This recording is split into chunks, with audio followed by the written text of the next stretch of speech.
Assalamualaikum warahmatullahi wabarakatuh.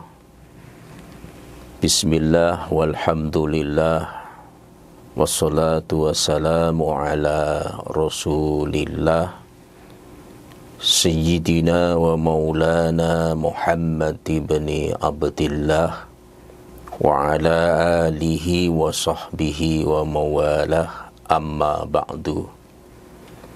Para pemirsa dimanapun berada, selalu berbahagia, dirahmati, diberkahi, dan yang terpenting adalah diridhoi oleh Allah Subhanahu wa Ta'ala.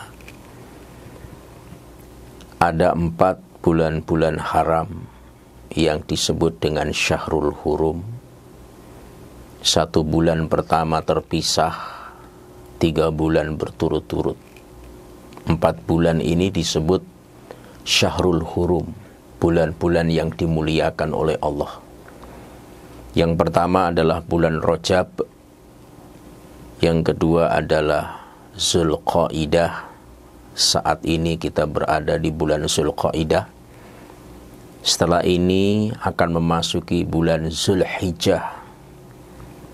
Dan yang keempat adalah Muharram. Inilah 4 bulan yang digelari dengan bulan-bulan haram atau Syahrul Hurum. Berkaitan dengan bulan Zulhijjah, Rasulullah Muhammad sallallahu alaihi wasallam bersabda, "Ma min ayyam al-'amalu salihu fiha ahabbu ila Allah azza wa jal min hadhil ayyam, yakni ayyam al-ashr." Tidak ada hari di mana suatu amal soleh lebih dicintai oleh Allah azza wa jalla melebihi amal soleh yang dilakukan di hari-hari ini. Jadi yang dimaksud adalah 10 awal di bulan Zulhijjah. Jadi mulai tanggal 1 bulan Zulhijjah sampai tanggal 10 Zulhijjah.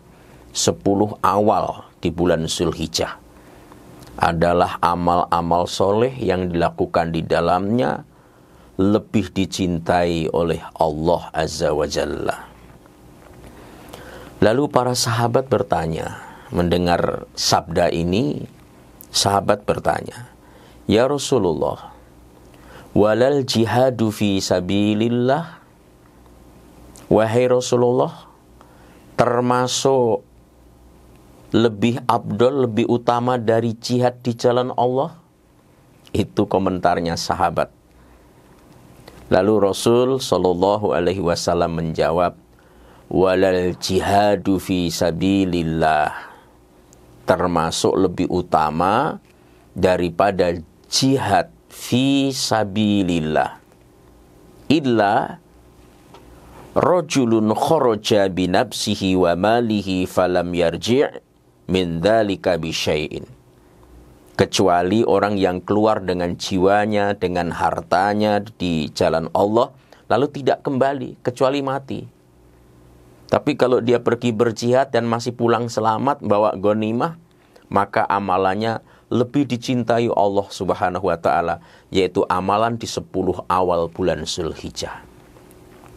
Makanya para pemirsa, ini sebagai bentuk daripada kesyukuran kita yang menjumpai bulan Zulhijjah. Mulai tanggal 1 kita persiapkan amalan-amalan apa, seluruh amalan yang dilakukan di awal bulan Zulhijjah, 10 awal bulan Zulhijjah, itu amalan yang lebih dicintai oleh Allah Subhanahu wa Ta'ala. Tentu kita ingin tahu fadilah, keutamaan, dan amalan apa yang harus kita lakukan di 10 awal bulan Zulhijjah. Yang pertama, Allah Subhanahu wa Ta'ala menjadikan 10 awal bulan Zulhijjah itu sebagai sumpah. Quran surah Al-Fajr ayat 1 dan 2, wal fajr wal layalin ashr, demi fajar, demi malam yang 10. Nah, Yang dimaksud malam yang 10 ini adalah 10 awal bulan Zulhijjah. Itu kata Ibnu Abbas, Ibnu Zubair, dan Mujahid dalam tafsir Ibnu Katsir. Jadi yang dimaksud walayalin asyr, demi yang 10, yang dimaksud adalah 10 awal di bulan Zulhijjah. Sampai Allah menjadikannya sebagai sumpah. Demi 10, demi yang 10 yang dimaksud 10 awal bulan Zulhijjah ini. Yang kedua, 10 awal bulan Zulhijjah itu hari-hari yang ditentukan oleh Allah Subhanahu wa taala. Dalam Quran surah Al-Hajj ayat 28 ketika Allah berfirman, "Wa yadhkuru smallah fi ayyamin ma'lumat 'ala ma razaqahum min bahimatil an'am." Dan agar mereka zikir kepada Allah di hari-hari tertentu, bersyukur atas rezeki yang Allah berikan kepada mereka berupa ternak. Nah, Ibnu Abbas radhiyallahu anhu, hari-hari yang dimaksud adalah 10 awal bulan Zulhijjah. Dan Imam Ahmad bin Hanbal juga memahami hal yang sama. Yang dimaksud adalah 10 awal bulan Zulhijjah. Jadi hari-hari yang ditentukan oleh Allah Subhanahu wa ta'ala. Yang ketiga, Rasulullah Shallallahu Alaihi Wasallam 10 awal bulan Zulhijjah, hari-hari yang paling utama di dunia. Dalilnya adalah di awal tulisan tadi, di mana ketika Rasulullah Muhammad Shallallahu Alaihi Wasallam menjelaskan itu, ada sahabat yang bertanya, dari lebih termasuk jihad fisabilillah, termasuk jihad fisabilillah, kecuali kalau orang berangkat dengan jiwanya, dengan hartanya dia mati. Nah, jadi Rasulullah sendiri juga menjustifikasi bahwa 10 awal Zulhijjah itu hari-hari yang paling utama di dunia ini, sehingga kita tidak layak melewatkan 10 awal di bulan Zulhijjah ini. Lalu yang keempat, di 10 awal bulan Zulhijjah ada hari Arafah. Ada apa dengan hari Arafah? Yaitu hari di mana rukun inti ibadah haji dilaksanakan, yaitu wukuf di padang Arafah. Itu harus di hari Arafah. Dan itu intinya ibadah haji. Al-hajju Arafah. Haji itu adalah Arafah. Sehingga ketika seseorang berhaji dan tidak hadir wukuf di Arafah, maka tidak sah hajinya. Kalau tidak sempat hadir di mabit di Musdalifah, diganti dengan dam. Ketika tidak sempat hadir di Mina, diganti dengan dam. Tapi ketika tidak sempat hadir di Arafah, ketika musim haji dan dia berniat haji, maka tidak sah. Jadi inti haji ada di 10 awal di bulan Zulhijjah. Yang kelima, ada hari penyembelihan korban.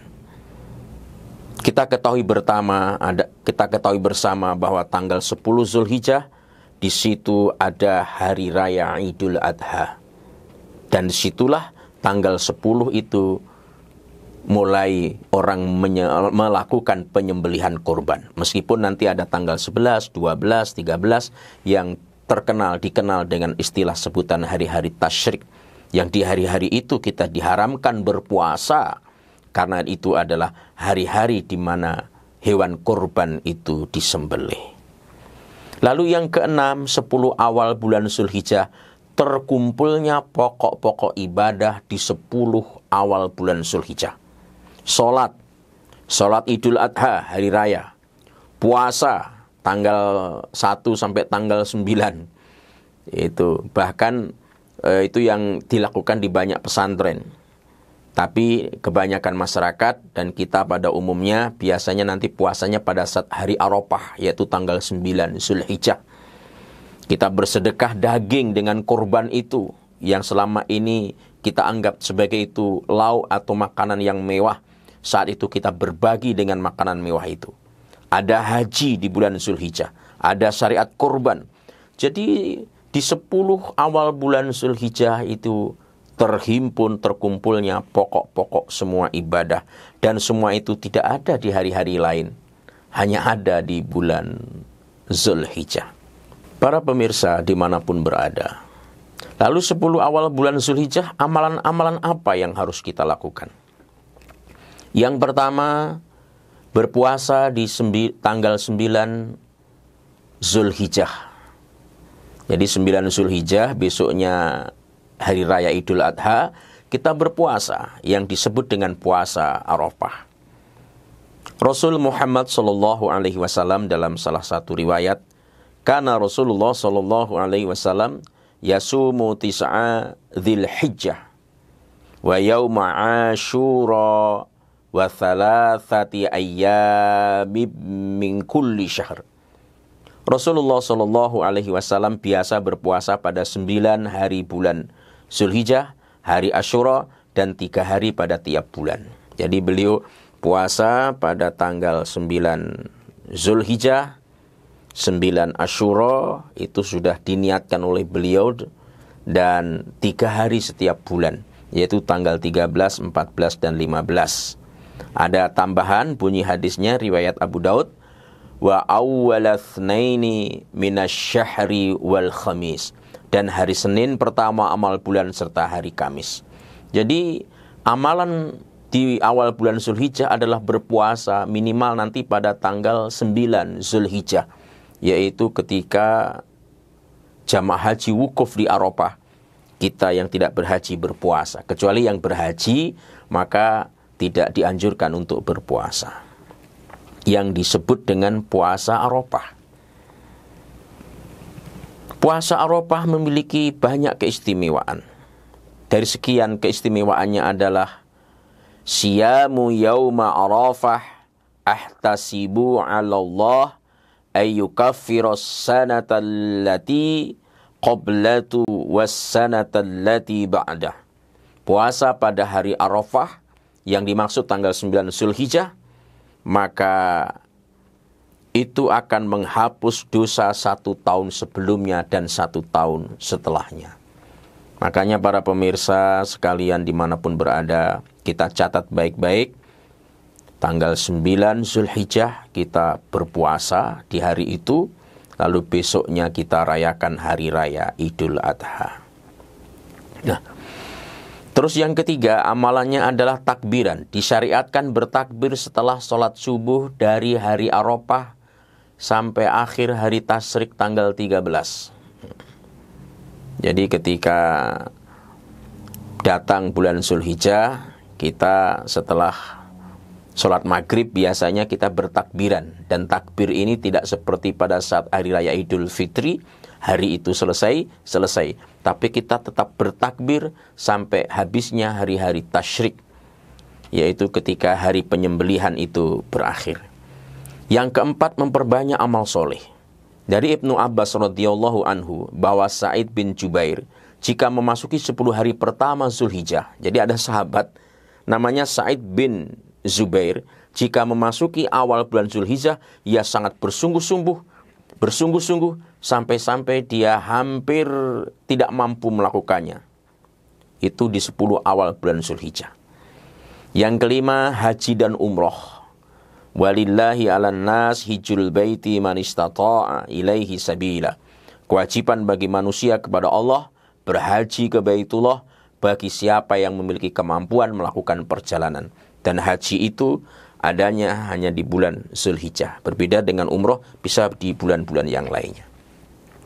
Yang keenam, merupakan hari raya umat Islam. Jadi hari raya yang tidak diragukan adalah salah satunya di samping hari raya Idul Fitri adalah hari raya Idul Adha. Ada hari raya Idul Adha yang kita rayakan nanti. Yang ketujuh, berkorban. Sebagai wujud mengamalkan perintah, fasolli li rabbika wanhar. Dirikanlah solat karena Tuhanmu dan berkorbanlah. Oleh karena itu, siapa yang memiliki kemampuan untuk berkorban, berkorbanlah. Dan ini ada satu hadis yang kita jadikan pegangan, bahwa barang siapa yang memiliki hewan hendak dia sembelih di hari raya kurban, di hari-hari Tasyrik, jika sudah masuk tanggal 1 Zulhijjah, maka janganlah mencukur rambutnya, memotong kukunya sedikit pun sampai hewan sembelihannya disembelih. Maka sunnah tidak memotong kuku, tidak menggunting rambut ketika masuk 1 Zulhijjah sampai hewan kita disembelih. Inilah amalan-amalan yang sebaiknya kita lakukan ketika datang bulan Zulhijjah. Bulan Zulhijjah adalah bulan-bulan yang dimuliakan, bulan-bulan haram, dan 10 awalnya adalah memiliki keistimewaan. Semoga Allah memberikan hidayah taufik, kekuatan zuhur batin untuk bisa kita menyambut, mengisi bulan Zulhijjah, awal bulan Zulhijjah dengan amalan-amalan sebanyak, sebaik, dan seihsan mungkin. Mohon maaf. Wallahu waliyul muttaqin. Assalamualaikum warahmatullahi wabarakatuh.